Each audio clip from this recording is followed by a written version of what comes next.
This is the Sales Babble Podcast, episode 258, Buyer-Based Selling, an interview with Josh Braun.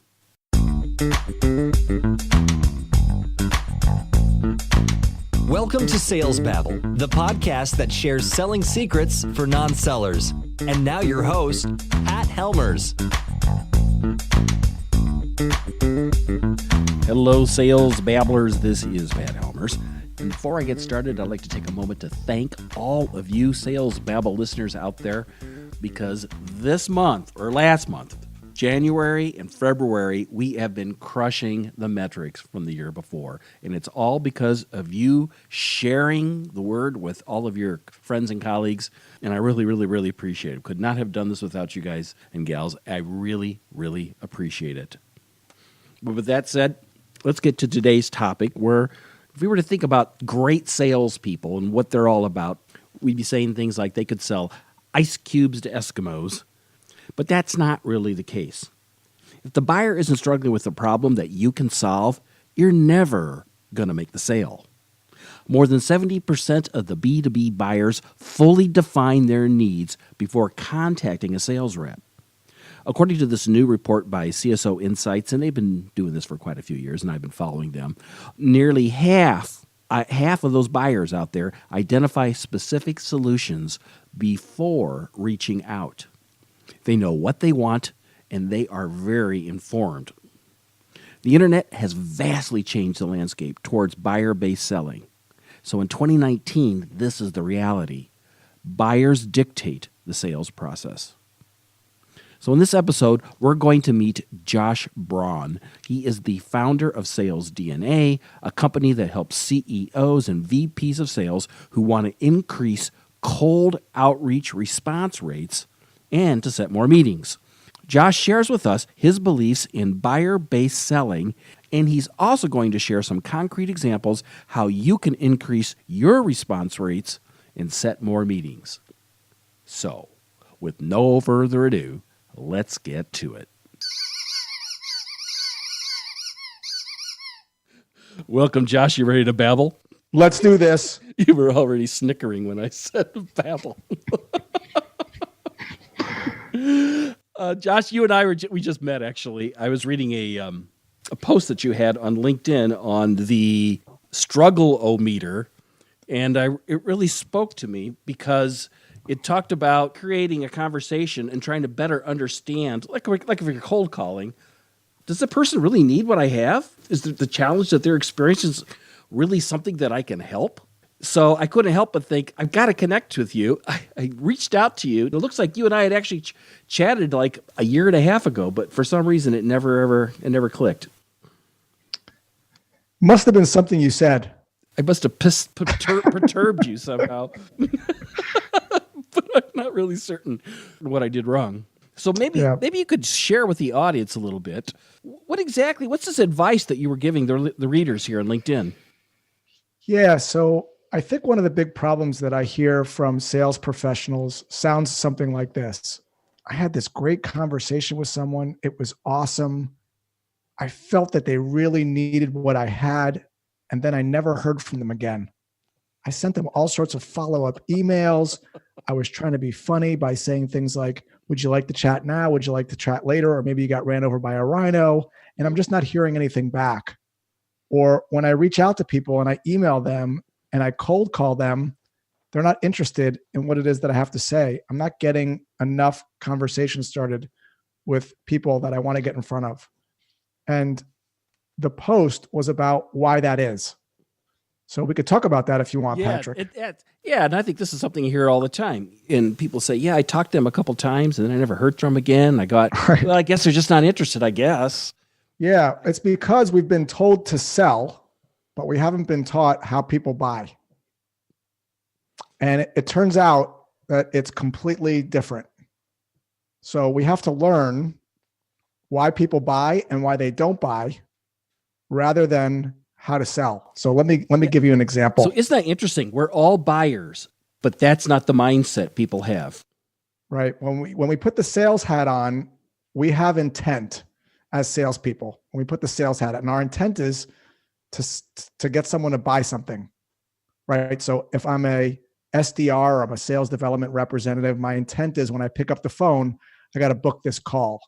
Or if I'm an entrepreneur, or I'm a founder, or I'm an agency owner, when I reach out to someone, or when I'm on the phone with someone having a conversation, my intent is I want to make money. I got to feed my family. But the prospect doesn't have that intent, because the prospect is probably doing fine when you're talking to them. They're making adequate progress despite what you think. By way of example, I have a barbecue, and the thing that I like to do on the barbecue that makes me happy is to make salmon for my wife. So if you were to cold call me and try to tell me about the benefits of your new grill, I wouldn't be interested, because I'm doing just fine. I'm making progress. If one side of my grill breaks, it's what would someone would consider a problem, but it's not really a problem for me, because I'm able to make progress, right? I'm only cooking for two. So if you were to call me, even though one side of my grill is working, my struggle is low. I'm actually not struggling at all. I'm able to make the salmon regardless of whether one side is working or not. If you were to call me a couple months later and my wife said to me, hey, we've got to cook for 10, all of a sudden now I'm not able to make progress on the left side of my grill, and I'm struggling, and now I'm more open to seeing about barbecues. The problem we get into is when we're starting to pitch people when there's no struggle. The second problem we get into is that we don't have a way to stay top of mind with people that aren't struggling, which is most people. We typically will get off the phone and that'll be the end of it, and we'll go to the next person, rather than figuring out a way to be top of mind, which is super easy to do. So those are the two problems people have, which is this idea that they think a problem is an opportunity to sell. And oftentimes the problem isn't big enough to warrant the headache of switching. Switching is really difficult. If I was trying to get my grandma to buy a new toaster, she'd have to learn a new toaster user interface. The one that she's using is fine. People would rather dance with the devil they know. So the struggle has to be in the red zone, has to be really high in order for someone to consider switching, because I got to get rid of the thing that I know, the habit that I built. I know how to push the toaster button to get this toast done. And now I've got this digital display. And so when we start to think like a buyer, we can start to think very quickly within about 6 or 7 minutes. Are they on the low end of the struggleometer, or are they on the high end of the struggleometer? And if they're on the low end, let's not pitch anything. Let's say to them in a graceful way, hey, looks like you're doing fine right now. Would it be okay if from time to time I educated you on this thing that's going to make you smarter? Would that be something you're open to? And then every month they hear something that makes them smarter. And then when the time is right, when they are needing to cook for 10, you're going to be top of mind. We waste so many leads and opportunities because we don't have an elegant way of staying top of mind with people that are making progress. What I like about your struggleometer, I'm looking at right here, is like on the far right, there's like a fire, and I'm assuming that they're hot. They're a hot prospect, right? Yeah. Well, it's not that they're a hot prospect. Again, that's a sales thing, right? Let's put our buyer hat on.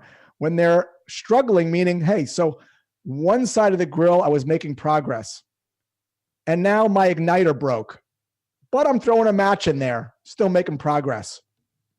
And now my wife all of a sudden said, we're going to have a party for 10. All of a sudden now I'm starting to struggle because the thought of me being able to put 10 pieces of salmon or burgers and vegetables on one side of the grill, I'm not going to be able to make progress. And so now I'm more open to seeing what is out there that can help me make progress, because all people want to do is get from point A to point B. That's it. So I want to people want to inherently make progress. So I want to make sure I get your mindset in place in my mind here. So how would you define that red on the struggle-o-meter? Yeah, well, let's talk about it. I'll give you an example. All right, so let's say we're a company. Let's actually, let's stick with the barbecue example, just because it's what we're saying. So let's say we'll cold call. So, hey, Josh, thanks so much for jumping on the call today. Oh, you're welcome. So tell me, what piqued your interest? Oh, I don't know. I saw something about, barbecues, and I thought it would be interesting to jump on a call. Oh, you got a barbecue? I do. So tell me a little bit about what you're doing on the barbecue. What do you like to make? I like to make salmon. And are you able to make the salmon today? Yeah, we are. I'm actually able to make the salmon for my wife. What are you trying to do better that you're not able to do today? Nothing, man. I was just kind of curious about your grills and stuff. I'm not really having a struggle problem. And end of scene. So that's a low end of the struggle, to which I would end the call saying, hey, looks like we really can't help you right now. I'm glad you're doing well. But from time to time, we send out some information to teach you how to be a better barbecuer, better meats, better recipes. Would you like to get those? Sure. Now let's go to the second one.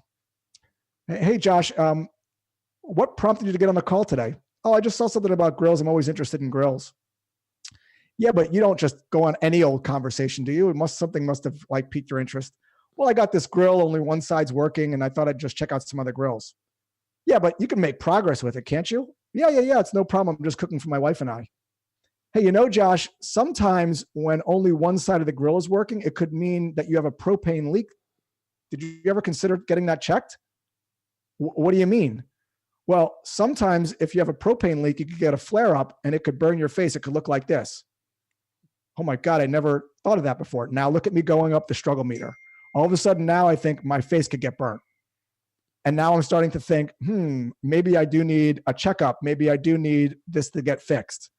You can actually start to hear the energy behind the voice. Oh my God, look at that burnt face. Could that really happen to me? Yeah, this is common if you have a propane leak. Hey, let me ask you, are you going to have a party maybe like around the holidays? Yeah. But I don't suppose you have a lot of people over. Yeah, we do actually. We're having a party for like 8 or 10. Well, but I would imagine you can cook for all of them on one side of the grill. That's not a problem.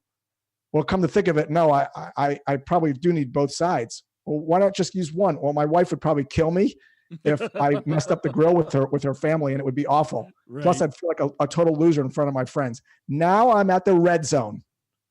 So just within about 2 or 3 or 4 minutes, through some questioning with some finesse, we can kind of see where someone is. The idea isn't to make someone into a red. We could bring up some questions to see if there's some things they considered, but we have to find someone's own motivation. We can't find the motivation for them. As salespeople, we work way too hard trying to convince and persuade.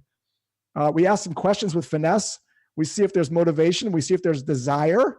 And if so, then we can start to talk about how we could potentially help. Or we could just get out, which is what we should be doing most of the time when we cold call, and we should be nurturing. Because even when these meetings are booked and they're in the blue zone, they're not converting.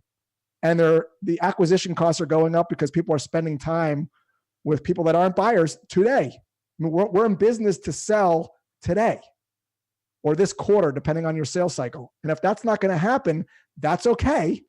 We just nurture them with the content that we talked about earlier, and we move on with our life. Before we hopped on the podcast, you mentioned that there were some ways that you were using to create content to keep on top of mind. What's some examples of that? Yeah, so we don't need a nurture trap. We don't need a fancy marketing department. So this is something you can do in 2 minutes. You could do this today. We find out what are the top questions or topics that our prospects are interested in. Now you can go on my feed and you can see this on my posts, right? So barbecue. People want to know how to make salmon. They want to know recipes. They want to know how to clean the grill. They want to know how to entertain when 10 people come over. How do you manage the stuff on the grill so you don't burn anything? So once a week, you fire up a webcam or you type this out and say, hey, one of the questions I get asked a lot is how to make the perfect salmon without overcooking it. Let me actually tell you about that. Hope this helps, Josh. Boom. You send that in month 1. Month 2. A lot of the questions I get is around how to prevent flare-ups on a grill. Let me show you how to do that. Boom, that's month 2. You send that in month 2. And you also post that to LinkedIn. And when you're connecting with people on LinkedIn, that's going to show up on their feed so that when they are ready and the struggle is real, they're going to think of you. This doesn't have to be complicated, man. You could do these videos in 2-3 minutes. You could send them out manually, create a task for yourself. If you have something automated like an outreach or like a mail shake, you can automate it. But it doesn't have to be so fancy. Just talk into the camera. You're doing it anyway. You have the expertise. When you educate people and you make them smarter, you'll be top of mind. As Jason Fried says, out-teach the competition. I love it. I love it. Something we didn't get to is like, what's your background? So my first sales job was selling reading and writing to 5-year-olds. I was a teacher. And it turns out that is a tough sales job, but that teaching and selling have a lot in common. Well, Dan Pink's book, To Sell is Human, he believes all teachers are sellers. Is that right? Yeah. Yeah. Great I mean, book. yeah. I mean, I think you're right. I mean, if the job of a seller is to help someone do something better, I think the job of a seller is to help someone be happier. Everyone just wants to be happy. Everyone's definition of happy is different, of course. But, 5-year-olds, they just want to be happy. And so how do you make them happy? You make them smile, you entertain them, and you help them get a little smarter about things that hopefully they're interested in. And it's the same thing with adults. Same thing as 5-year-olds. 5-year-olds want to be happier. Guess what? Patrick, so do you. You want to be happier. And if we had a conversation for a couple minutes, I'd find out what you want to be, what your definition of happier is. Where do you want to go? Like, everyone wants to make progress. As humans, we want to go from A to B. I want to make salmon. I want to finish a triathlon. I want to finish a marathon. Patrick, what's something that you want to do? What is an aspiration that you have? Something that would make you happier? I want to circumnavigate the world. What does that mean? I don't even know what that is. It means I want to travel around the world all in one continuous loop. All the continents. Yeah. So if I were to call Patrick up and we did a cold call. So Patrick, you pick up the phone and say hello. Hello. This is Pat. Hey, Patrick, this is Josh with Acme Travel. I know I was calling out of the blue. Can I speak with you for 2 minutes? Absolutely. Hey, Patrick, I'm just calling to see if you'd be open to a new idea that would allow you to travel all over the world for a fraction of what you think it costs. I don't suppose that's something you'd be interested in learning about? I might be. Okay. So I've just opened the conversation, right? Because I have something that I know would make Patrick happier, and I'm seeing if he's open to learning about it. That's as complicated as a cold call needs to be. I find out what someone potentially wants or what they're struggling with, and I see where they are in the struggleometer. Now, I don't know where you are in the struggleometer. We can continue the conversation. You're probably, it's not something you're probably going to do like right now, but I would imagine if you're in the blue zone of the struggleometer, and I said to you, hey, Patrick, from time to time, I send you how other travelers are traveling the world for far less money than normal and unusual excursions. Would you like me to send you that content so you could see their stories? I absolutely would. You probably would. Yeah, I would. And honestly, if you saw me every month showing this and talking about this, when you were ready to do that, you'd probably think of me. Yep. Yeah. I love it. I love it. Josh, how can people find you online? So I sell a book called The Badass B2B Growth Guide. So if you go to salesdna.co/badass, you could check that out. Best way to get a hold of me if you want to talk to me is LinkedIn or on my website, salesdna.co. I'll make sure and place that in the show notes. Is there anything you want to give away? Do you have a lead magnet or something you want to share with people? Giveaway? What kind of a giveaway? Money. Pay me, people. Pay me. No, I have so much content on LinkedIn. Check out my posts. That's how Patrick found me. I give away plenty of things to hopefully make you a little bit smarter at learning how people buy. If you could give the audience one piece of advice they could take action on this week, what would that be?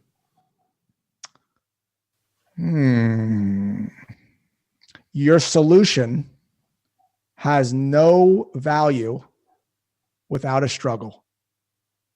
Love it. Spot on. Thank you, Patrick. Thank you. Josh, I'm here all week. Thank you for thank you for babbling with me on the spot here at the last moment here on Sales Babble. I really appreciate it. Thanks for having me on, Patrick. I appreciate it. So if we could break this down, what Josh is saying, he believes as business students, we should stop studying selling and instead start studying buying. And this is the thing. Although we're all buyers, too often we don't look at the situation from the buyer's point of view. Isn't that curious? So this is the thing. Let's stop assuming that everything we sell has value.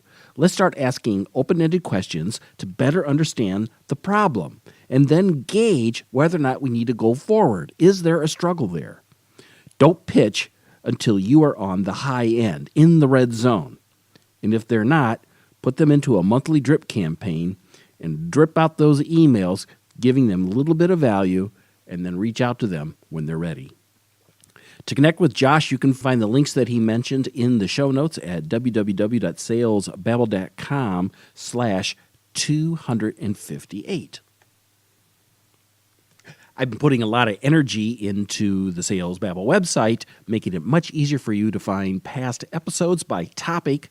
If you go to the front page and look for podcasts, you'll be able to see that there. Plus, as you can also see, I've been writing some ebooks, things that I've written, either been on LinkedIn or maybe past episodes where it's been a solo episode. All of those are right there on salesbabble.com. Got a question? Got a comment? Click the Babble Me button, and I'd be more than happy to answer it. Had some great conversations with some listeners last week. Reach out. Would love to chat. That's all I got for this week. Until next week, take care and have a highly successful and profitable selling day.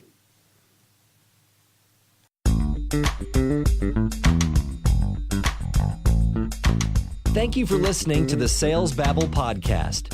Find us at www.salesbabble.com.